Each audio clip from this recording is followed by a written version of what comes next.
ಇಂದಿನ ಚರ್ಚೆಗೆ ಸ್ವಾಗತ. ನಮ್ಮೆಲ್ಲರ ಜೀವನದಲ್ಲಿ ಹೊಗಳಿಕೆ ಮತ್ತು ತೆಗಳಿಕೆಯ ಅಲೆಗಳು ಹೀಗೆ ಸದಾ ಅಪ್ಪಳಿಸುತ್ತಲೇ ಇರ್ತವೆ. ಖಂಡಿತ. ಅದರಲ್ಲೂ ಈ ಸೋಷಿಯಲ್ ಮೀಡಿಯಾ ಕಾಲದಲ್ಲಿ ಒಂದು ಪೋಸ್ಟ್ ಹಾಕಿದ್ರೆ ಬರುವ ಲೈಕ್ಗಳಿಗೆ ಹಿಗ್ಗುವುದು, ನೆಗೆಟಿವ್ ಕಾಮೆಂಟ್ಸ್ಗಳಿಗೆ ಕುಗ್ಗಿ ಹೋಗುವುದು ತುಂಬಾ ಸಹಜ ಅಲ್ವಾ? ಹೌದು ಹೌದು. ಈ ನಿರಂತರ ಏರಿಳಿತಗಳಲ್ಲಿ ಮುಳುಗಿ ಹೋಗದೆ ನಮ್ಮ ಮನಸ್ಸಿನ ದೋಣಿಯನ್ನು ಸ್ಥಿರವಾಗಿಡುವುದು ಹೇಗೆ? ಈ ದೊಡ್ಡ ಪ್ರಶ್ನೆಗೆ ಉತ್ತರ ಹುಡುಕಲು ನಾವೊಂದು ಚಿಕ್ಕ ಆದರೆ ಬಹಳ ಶಕ್ತಿಯುತವಾದ ಆಧ್ಯಾತ್ಮಿಕ ಪಾಠದ ಆಳಕ್ಕೆ ಇಳಿಯೋಣ. ಖಂಡಿತ. ಇದರ ಶೀರ್ಷಿಕೆ ಆತ್ಮದಲ್ಲಿ ಸಮಚಿತ್ತ, ಸಂಪೂರ್ಣ ಸ್ಥಿರತೆಯ ಮಾರ್ಗ. ಹೌದು, ಈ ಸ್ಥಿರತೆಯ ಹುಡುಕಾಟವೇ ನಮ್ಮ ಇಂದಿನ ಚರ್ಚೆಯ ತಿರುಳು. ಈ ಪಾಠದ ಆರಂಭದಲ್ಲೇ ಒಂದು ವರದಾನ ಅಂತಾರಲ್ಲ, ಆ ತರಹದ ಸಾಲಿದೆ. ಓ, ವರದಾನನಾ? ಹೌದು. ಅದು ಹೀಗಿದೆ: ಹೊಗಳಿಕೆ ತೆಗಳಿಕೆ, ಜಯ ಪರಾಜಯಗಳಲ್ಲಿ ಸದಾ ಸಮಾನ ಸ್ಥಿತಿಯನ್ನು ಇಟ್ಟುಕೊಳ್ಳುವಂತಹ ತಂದೆಯ ಸಮಾನ ಸಂಪನ್ನ ಅಥವಾ ಸಂಪೂರ್ಣ ಭವ. ಅಂದ್ರೆ ಜೀವನದ ಈ ಎಲ್ಲಾ ದ್ವಂದ್ವಗಳ ನಡುವೆಯೂ ಅಲುಗಾಡದೇ ಇರುವಂಥ ಸ್ಥಿತಿಯನ್ನು ತಲುಪಿ ಅಂತ. ಎಕ್ಸಾಕ್ಟ್ಲಿ, ಅದನ್ನೇ ಹೇಳ್ತಿರೋದು. ಒಂದು ನಿಮಿಷ, ಇಲ್ಲಿ ತಂದೆ ಎಂಬ ಪದವನ್ನು ಬಳಸಿದ್ದೀರಿ, ತಂದೆಯ ಸಮಾನ ಆಗಿ ಅಂತ. ಇದು ಬಹುಶಃ ಕೇಳುಗರಿಗೆ ಸ್ವಲ್ಪ ಗೊಂದಲ ಉಂಟು ಮಾಡಬಹುದು. ಹೌದು. ಈ ಪಾಠದ ಪ್ರಕಾರ ತಂದೆ ಎಂದರೆ ಯಾರು? ಇದು ಸೃಷ್ಟಿಕರ್ತನನ್ನು, ಒಬ್ಬ ಗುರುವನ್ನು ಅಥವಾ ಬೇರೆ ಯಾವುದನ್ನಾದನ್ನು ಸೂಚಿಸುತ್ತದೆಯಾ? ಇದರ ಬಗ್ಗೆ ಸ್ವಲ್ಪ ಸ್ಪಷ್ಟತೆ ಸಿಕ್ಕರೆ ಮುಂದಿನ ಚರ್ಚೆ ಸುಲಭವಾಗುತ್ತದೆ. ಖಂಡಿತ, ಇದು ತುಂಬಾನೇ ಇಂಪಾರ್ಟೆಂಟ್ ಪಾಯಿಂಟ್. ಈ ಬೋಧನೆಯ ಚೌಕಟ್ಟಿನಲ್ಲಿ ತಂದೆ ಎಂದರೆ ಪರಮಾತ್ಮ ಅಥವಾ ಭಗವಂತ. ಓಕೆ. ಅಂದ್ರೆ ಪ್ರೀತಿ, ಶಾಂತಿ ಮತ್ತು ಸ್ಥಿರತೆಯ ಮೂರ್ತರೂಪವಾಗಿರುವ, ಯಾವುದೇ ದ್ವಂದ್ವಗಳಿಂದ ಪ್ರಭಾವಿತವಾಗದ ಒಂದು ಶಕ್ತಿ. ಓ, ಸರಿ ಸರಿ. ಹಾಗಾಗಿ ತಂದೆಯ ಸಮಾನ ಆಗುವುದು ಎಂದರೆ ಆ ಪರಮಾತ್ಮನ ಗುಣಗಳಾದ ಸಂಪೂರ್ಣ ಸ್ಥಿರತೆ ಮತ್ತು ಸಮಚಿತ್ತವನ್ನ ನಮ್ಮ ಜೀವನದಲ್ಲಿ ಅಳವಡಿಸಿಕೊಳ್ಳುವುದು. ಹೌದು, ಅದನ್ನೇ ಅಳವಡಿಸಿಕೊಳ್ಳುವುದು. ಜನರ ಅಭಿಪ್ರಾಯಗಳ ಮೇಲೆ ನಮ್ಮ ಗುರುತನ್ನು ಕಟ್ಟಿಕೊಳ್ಳುವ ಬದಲು ಈ ಬದಲಾಗದ ಸ್ಥಿರವಾದ ಶಕ್ತಿಯೊಂದಿಗೆ ನಮ್ಮ ಸಂಬಂಧವನ್ನು ಬೆಳೆಸಿಕೊಳ್ಳುವುದರ ಮೂಲಕ ಸ್ಥಿರತೆಯನ್ನು ಪಡೆಯುವುದು ಇದರ ಹಿಂದಿನ ಆಲೋಚನೆ. ಸರಿ, ಈಗ ಸ್ಪಷ್ಟವಾಯಿತು. ಹಾಗಾದ್ರೆ ನಮ್ಮ ಗುರುತಿನ ಆಧಾರವನ್ನು ಜನರ ಅಭಿಪ್ರಾಯಗಳಿಂದ ಬದಲಾಯಿಸಿ ಒಂದು ಸ್ಥಿರವಾದ ಶಕ್ತಿಯ ಕಡೆಗೆ ತಿರುಗಿಸುವುದು ಇದರ ಉದ್ದೇಶ. ಈ ಪರಿಕಲ್ಪನೆಯನ್ನು ವಿವರಿಸಲು ಈ ಪಾಠದಲ್ಲಿ ಒಂದು ಕಥೆಯಿದೆ ಅಂತ ಕೇಳಿದ್ದೇನೆ. ಆ ಕಥೆ ಏನು ಹೇಳುತ್ತದೆ? ಹೌದು, ಒಂದು ಸುಂದರವಾದ ದೃಷ್ಟಾಂತವಿದೆ. ಒಬ್ಬ ವ್ಯಕ್ತಿ ಒಂದು ದೊಡ್ಡ ಸಮಾಜ ಸೇವೆಯಲ್ಲಿ ತೊಡಗಿರ್ತಾನೆ. ಸರಿ. ಸಹಜವಾಗಿ ಯಾವುದೇ ದೊಡ್ಡ ಕೆಲಸ ಮಾಡುವಾಗ ಬೇರೆ ಬೇರೆ ಅಭಿಪ್ರಾಯಗಳು ಬರ್ತವೆ ಅಲ್ವಾ? ಕೆಲವರು ಅವನ ಹತ್ತಿರ ಬಂದು, ನೀವು ಮಾಡುವ ಸೇವೆ ಅದ್ಭುತ, ನೀವು ಮಹಾನಾತ್ಮ ಎಂದು ಹೊಗಳ್ತಾರೆ. ಓಕೆ. ಅದೇ ಸಮಯದಲ್ಲಿ ಇನ್ನೊಂದು ಗುಂಪು, ಇವನು ಮಾಡುವುದೆಲ್ಲ ಸರಿಯಿಲ್ಲ, ಇವನಲ್ಲಿ ಅಹಂಕಾರ ತುಂಬಿದೆ ಅಂತ ಟೀಕಿಸ್ತದೆ. ಒಂದೇ ಸಮಯದಲ್ಲಿ ಹೊಗಳಿಕೆ ಮತ್ತು ತೆಗಳಿಕೆ ಎರಡೂ ಅವನ ಮೇಲೆ ಎರಗುತ್ತವೆ. ಇದು ಇವತ್ತಿನ ದಿನಗಳಲ್ಲಿ ಯಾರಿಗಾದ್ಯೂ ಆಗುವ ಅನುಭವ. ಆಗ ವ್ಯಕ್ತಿ ಏನ್ಮಾಡ್ತಾನೆ? ಸಾಮಾನ್ಯವಾಗಿ ಇಂಥ ಸಂದರ್ಭದಲ್ಲಿ ನಾವು ಗೊಂದಲಕ್ಕೊಳಗಾಗ್ತೇವೆ ಅಥವಾ ಕೋಪಗೊಳ್ತೇವೆ. ಹೌದು, ಅದೇ ಆತ ಹಾಗೆ ಮಾಡುವುದಿಲ್ಲ. ಆತ ತನ್ನೊಳಗೆ ಒಂದು ಪ್ರಶ್ನೆ ಕೇಳ್ಕೊಳ್ತಾನೆ. ಏನು ಅಂತ? ನಾನು ಯಾರು? ಈ ಹೊಗಳುವವರ ಮಾತಿನಿಂದ ಹಿಗ್ಗುವವನೇ ಅಥವಾ ಈ ತೆಗಳುವವರ ಮಾತಿನಿಂದ ಕುಗ್ಗುವವನೇ? ನನ್ನ ನಿಜವಾದ ಸ್ವರೂಪ ಯಾವುದು ಅಂತ. ಈ ಪ್ರಶ್ನೆ ಕೇಳ್ಕೊಂಡಾಗ ಆತ ತನ್ನ ಗಮನವನ್ನು ಜನರ ಕಡೆಯಿಂದ ತೆಗೆದು ಆ ತಂದೆಯ ಕಡೆಗೆ ತಿರುಗಿಸ್ತಾನೆ. ಆ ಸ್ಥಿರವಾದ ಶಕ್ತಿಯನ್ನು ನೆನಪಿಸಿಕೊಂಡಾಗ ಅವನಿಗೆ ಅರಿವಾಗುತ್ತದೆ, ನನ್ನ ಮೌಲ್ಯ ಇವರ ಮಾತುಗಳಿಂದ ನಿರ್ಧಾರವಾಗುವುದಿಲ್ಲ ಅಂತ. ಆ ಕ್ಷಣದಲ್ಲೇನಾ? ಹೌದು. ಪಾಠದಲ್ಲಿ ಹೇಳುವ ಹಾಗೆ ಆ ಕ್ಷಣದಲ್ಲಿ ಅವನ ಮುಖದಲ್ಲಿದ್ದ ದುಃಖದ ನೆರಳು ಮಾಯವಾಗಿ ಒಂದು ಮೌನ ಸಂತೋಷ, ಒಂದು ಗಂಭೀರ ಶಾಂತಿ ಮೂಡಿತು. ಇದೇ ಸಮಾನ ಸ್ಥಿತಿಯ ಮೊದಲ ನೋಟ. ಇದು ಕೇಳಲು ಚೆನ್ನಾಗಿದೆ. ಆದರೆ ತಂದೆಯನ್ನು ನೆನಪಿಸಿಕೊಂಡ ತಕ್ಷಣ ದುಃಖಮಾಯವಾಗಿ ಶಾಂತಿ ಬಂತು ಎನ್ನುವುದು ಸ್ವಲ್ಪ ಸಿನಿಮೀಯ ಎನಿಸುವುದಿಲ್ವೇ? ಇದರ ಹಿಂದಿನ ಮನೋವೈಜ್ಞಾನಿಕ ಪ್ರಕ್ರಿಯೆ ಏನು? ಕೇವಲ ನೆನಪು ಮಾಡಿಕೊಂಡ್ರೆ ಮನಸ್ಥಿತಿ ಅಷ್ಟು ಬೇಗ ಬದಲಾಗುತ್ತದೆಯಾ? ಒಳ್ಳೆ ಪ್ರಶ್ನೆ. ಆಕ್ಚುಲಿ ಇದು ಯಾವುದೋ ಮಾಯಾಮಂತ್ರವಲ್ಲ. ಇದರ ಹಿಂದೆ ಒಂದು ಆಳವಾದ ತತ್ವವಿದೆ. ಓಕೆ. ನಮ್ಮ ಭಾವನೆಗಳು ನಮ್ಮ ಗುರುತಿನೊಂದಿಗೆ, ನಮ್ಮ ಐಡೆಂಟಿಟಿಯೊಂದಿಗೆ ಬೆಸೆದುಕೊಂಡಿರ್ತವೆ. ನಾವು ನಮ್ಮನ್ನು ಜನ ಮೆಚ್ಚುವ ವ್ಯಕ್ತಿ ಎಂದು ಗುರುತಿಸಿಕೊಂಡ್ರೆ ಟೀಕೆ ಬಂದಾಗ ನಮ್ಮ ಅಸ್ತಿತ್ವಕ್ಕೆ ಧಕ್ಕೆಯಾದಂತೆ ಭಾಸವಾಗುತ್ತದೆ. ನಿಜ. ಅದೇ ನಾವು ನಮ್ಮನ್ನು ಒಂದು ಸ್ಥಿರವಾದ ಶಕ್ತಿಯ ಅಂಶ, ಕೇವಲ ತನ್ನ ಪಾತ್ರವನ್ನು ನಿರ್ವಹಿಸುತ್ತಿರುವ ಆತ್ಮ ಎಂದು ಗುರುತಿಸಿಕೊಂಡ್ರೆ ಹೊರಗಿನ ಹೊಗಳಿಕೆ ತೆಗಳಿಕೆಗರು ಕೇವಲ ನಮ್ಮ ಪಾತ್ರಕ್ಕೆ ಸಿಕ್ತಿರುವ ಪ್ರತಿಕ್ರಿಯೆಗಳಾಗುತ್ತವೆ, ನಮ್ಮ ಆತ್ಮಕ್ಕಲ್ಲ. ಎಕ್ಸಾಕ್ಟ್ಲಿ. ಈ ಗುರುತಿನ ಬದಲಾವಣೆ ಅಂದ್ರೆ ಈ ಐಡೆಂಟಿಟಿ ಶಿಫ್ಟ್ ಇದೆಯಲ್ಲ, ಅದೇ ಆ ಕ್ಷಣದ ಸ್ಥಿತ್ಯಂತರಕ್ಕೆ ಕಾರಣ. ಅದು ತಕ್ಷಣ ಆಗುವ ಬದಲು ನಿರಂತರ ಅಭ್ಯಾಸದ ಫಲ. ಓಕೆ, ಹಾಗಾದ್ರೆ ಇದು ನಮ್ಮ ಗುರುತಿನ ಆಧಾರವನ್ನೇ ಬದಲಾಯಿಸುವ ಪ್ರಕ್ರಿಯೆ.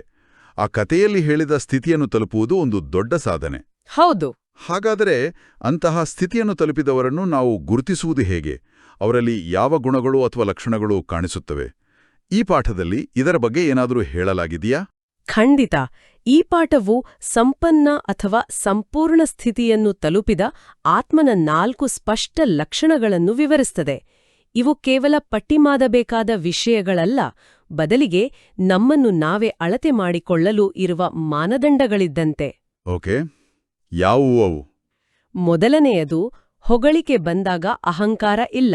ಅಂದ್ರೆ ಮೆಚ್ಚುಗೆಯನ್ನು ಕೃತಜ್ಞತೆಯಿಂದ ಸ್ವೀಕರಿಸ್ತಾರೆ, ಆದ್ರೆ ಅದು ಅವರ ತಲೆಗೆ ಹೋಗುವುದಿಲ್ಲ. ಸರಿ. ಎರಡನೆಯದು, ತೆಗಳಿಕೆ ಬಂದಾಗ ದುಃಖ ಅಥವಾ ನೋವು ಇಲ್ಲ. ಟೀಕೆಗಳನ್ನು ವೈಯಕ್ತಿಕವಾಗಿ ತೆಗೆದುಕೊಳ್ಳುವುದಿಲ್ಲ. ಮೂರನೆಯದು, ಜಯ ಬಂದಾಗ ಅತಿಯಾದ ಸಂಭ್ರಮ ಅಥವಾ ಹಿಗ್ಗಾಟ ಇಲ್ಲ. ಯಶಸ್ಸನ್ನು ಸಮಚಿತ್ತದಿಂದ ಸ್ವೀಕರಿಸ್ತಾರೆ. ಮತ್ತು ನಾಲ್ಕನೆಯದು? ನಾಲ್ಕನೆಯದು, ಪರಾಜಯ ಬಂದಾಗ ನಿರಾಶೆ ಅಥವಾ ಕುಗ್ಗಿ ಹೋಗುವುದಿಲ್ಲ. ಸೋಲನ್ನು ಒಂದು ಪಾಠವೆಂದು ಪರಿಗಣಿಸುತ್ತಾರೆ. ಈ 4 ಲಕ್ಷಣಗಳನ್ನ ಕೇಳುವಾಗ ಎರಡನೆಯದು ಮತ್ತು ನಾಲ್ಕನೆಯದು ಎಲ್ಲಕ್ಕಿಂತ ಕಷ್ಟ ಎನ್ಸುತ್ತೆ. ಹೌದು. ತರಾಗುವುದಕ್ಕೂ ಅಂದ್ರೆ ಟ್ರಾನ್ಸೆಂಡೆನ್ಸ್ಗೂ ದೊಡ್ಡ ವ್ಯತ್ಯಾಸವಿದೆ. ಓ. ಈ ಪಾಠ ಹೇಳುತ್ತಿರುವುದು ಭಾವನೆಗಳನ್ನು ಹತ್ತಿಕ್ಕಿ ಒಳಗೆ ಕುದಿಯುತ್ತಾ ಹೊರಗೆ ಶಾಂತರಾಗಿರುವಂತೆ ನಟಿಸುವುದರ ಬಗ್ಗೆ ಅಲ್ಲ, ಬದಲಿಗೆ ದೃಷ್ಟಿಕೋನವನ್ನೇ ಬದಲಾಯಿಸುವುದರ ಬಗ್ಗೆ. ದೃಷ್ಟಿಕೋನವನ್ನೇ ಬದಲಾಯಿಸುವುದಾ? ಹೇಗೆ? ಜೀವನವನ್ನು ಒಂದು ದೊಡ್ಡ ನಾಟಕದ ರಂಗಸ್ಥಳ ಎಂದು ನೋಡಲು ಇದು ಪ್ರೇರೇಪಿಸುತ್ತದೆ. ನಾವು ಕೇವಲ ನಮ್ಮ ಪಾತ್ರವನ್ನು ನಿರ್ವಹಿಸುತ್ತಿರುವ ಪಾತ್ರಧಾರಿಗಳು. ಈ ದೃಷ್ಟಿಕೋನದಿಂದ ನೋಡಿದಾಗ ತೆಗಳಿಕೆ ಅಥವಾ ನಿಂದನೆಯು ನಮ್ಮ ವ್ಯಕ್ತಿತ್ವದ ಮೇಲಿನ ದಾಳಿಯಂತೆ ಕಾಣುವುದಿಲ್ಲ. ಬದಲಾಗಿ ಈ ಪಾಠದಲ್ಲಿ ಒಂದು ಅದ್ಭುತವಾದ ಪದವನ್ನು ಬಳಸಲಾಗಿದೆ.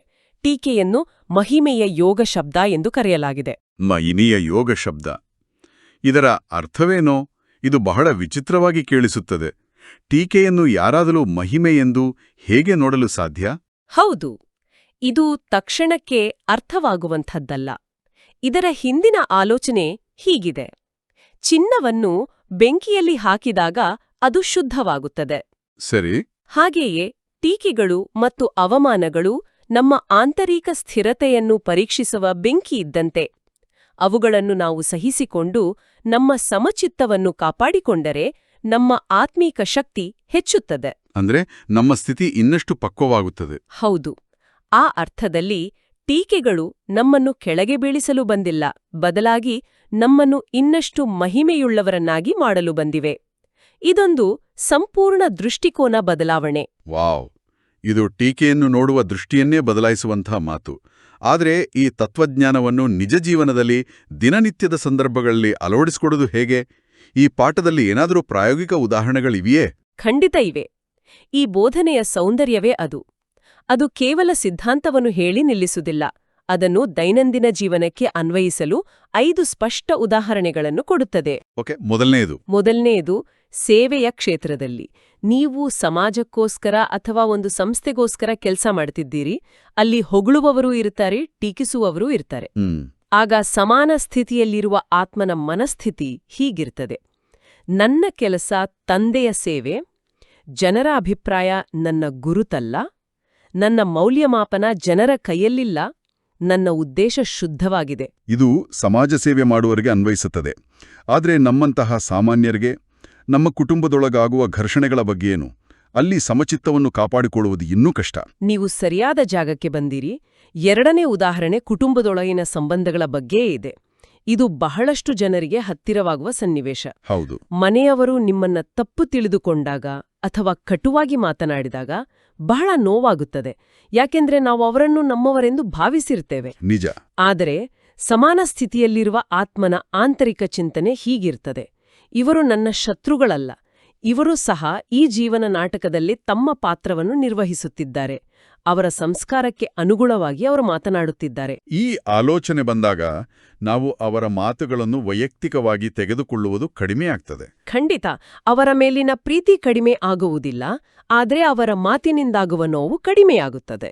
ಮೂರನೆಯ ಉದಾಹರಣೆ ಕೆಲಸದ ಸ್ಥಳಕ್ಕೆ ಸಂಬಂಧಿಸಿದ್ದು ಎಂದು ಕಾಣುತ್ತದೆ. ಬಡ್ತಿ ಸಿಕ್ಕಾಗ ಅಥವಾ ಸಿಗದಿದ್ದಾಗ, ಅಂದ್ರೆ ಜಯಪರಾಜಯದ ಸನ್ನಿವೇಶ. ಹೌದು. ಇಲ್ಲಿ ಸ್ಥಿರವಾಗಿರಲು ಒಂದು ಸೂತ್ರವನ್ನೇ ನೀಡಲಾಗಿದೆ. ಕರ್ತವ್ಯ ಪ್ಲಸ್ ನೆನಪು = ಸ್ಥಿರತೆ. ಈ ಸೂತ್ರವನ್ನು ಸ್ವಲ್ಪ ವಿವರಿಸಬಹುದಾ? ನೆನಪು ಎಂದರೆ ಇಲ್ಲಿ ಯಾವುದರ ನೆನಪು? ಹೌದು, ಈ ಸೂತ್ರ ಬಹಳ ಪ್ರಾಯೋಗಿಕವಾಗಿದೆ. ಕರ್ತವ್ಯ ಅಂದ್ರೆ ನಮ್ಮ ಜವಾಬ್ದಾರಿಯನ್ನು 100ಕ್ಕೆ 100ರಷ್ಟು ಪ್ರಾಮಾಣಿಕವಾಗಿ ನಿರ್ವಹಿಸುವುದು. ಸರಿ. ನೆನಪು ಅಂದ್ರೆ ಆ ಕರ್ತವ್ಯವನ್ನು ಮಾಡುವಾಗಲೂ ನಮ್ಮ ಮೂಲ ಸ್ವರೂಪದ ಅರಿವು, ಅಂದ್ರೆ ನಾನು ಕೇವಲ ಈ ಉದ್ಯೋಗಿಯಲ್ಲ, ನಾನು ಒಬ್ಬ ಶಾಂತ ಸ್ವರೂಪ ಆತ್ಮ ಎಂಬ ನೆನಪು, ಮತ್ತು ಆ ತಂದೆಯ ನೆನಪು. ಈ ಎರಡನ್ನೂ ಜೋಡಿಸಿದಾಗ ಏನಾಗ್ತದೆ ಅಂದ್ರೆ ನಾವು ಕೆಲಸದಲ್ಲಿ ಪೂರ್ಣವಾಗಿ ತೊಡಗಿಸಿಕೊಳ್ತೇವೆ, ಆದರೆ ಅದರ ಫಲಿತಾಂಶಕ್ಕೆ ಅಂದ್ರೆ ಪ್ರಮೋಷನ್, ಸಂಬಳ ಹೆಚ್ಚಳ ಅಥವಾ ಮನ್ನಣೆಗೆ ಅಂಟಿಕೊಳ್ಳುವುದಿಲ್ಲ. ಫಲಿತಾಂಶ ಏನೇ ಬರಲಿ ನಮ್ಮ ಆಂತರಿಕ ಸಂತೋಷಕ್ಕೆ ಧಕ್ಕೆಯಾಗುವುದಿಲ್ಲ. ಇದೇ ಸ್ಥಿರತೆ. ಪರ್ಫೆಕ್ಟ್. ಸರಿ, ಉಳಿದ 2 ಉದಾಹರಣೆಗಳು ಇನ್ನಷ್ಟು ಸೂಕ್ಷ್ಮವಾಗಿವೆ ಎಂದು ನೀವು ಹೇಳಿದ್ದೀರಿ. ಅವು ಯಾವುವು? 4ನೇದು ದುಃಖದ ಸಮಯದಲ್ಲಿ. ಸಾಮಾನ್ಯವಾಗಿ ಯಾರಿಗಾದರೂ ಕಷ್ಟ ಬಂದಾಗ ಅವರ ಮುಖದಲ್ಲಿ ಒತ್ತಡ, ಚಿಂತೆ, ನೋವು ಸ್ಪಷ್ಟವಾಗಿ ಕಾಣುತ್ತದೆ. ಹೌದು. ಆದ್ರೆ ಈ ಪಾಠದ ಪ್ರಕಾರ ಸಂಪೂರ್ಣ ಆತ್ಮನ ಮುಖದಲ್ಲಿ ದುಃಖದಲ್ಲೂ ಹರ್ಷದ ಪ್ರಕಂಪನ ಇರುತ್ತದೆ ಎನ್ನಲಾಗಿದೆ. ಅದೇಗೆ ಸಾಧ್ಯ? ಇದಕ್ಕೆ ಕಾರಣ ನಾನು ಒಬ್ಬಂಟಿಯಲ್ಲ, ತಂದೆಯ ನೆರಳಲ್ಲಿ ಸುರಕ್ಷಿತನಾಗಿದ್ದೇನೆ ಎಂಬ ಆಳವಾದ ಭಾವನೆ.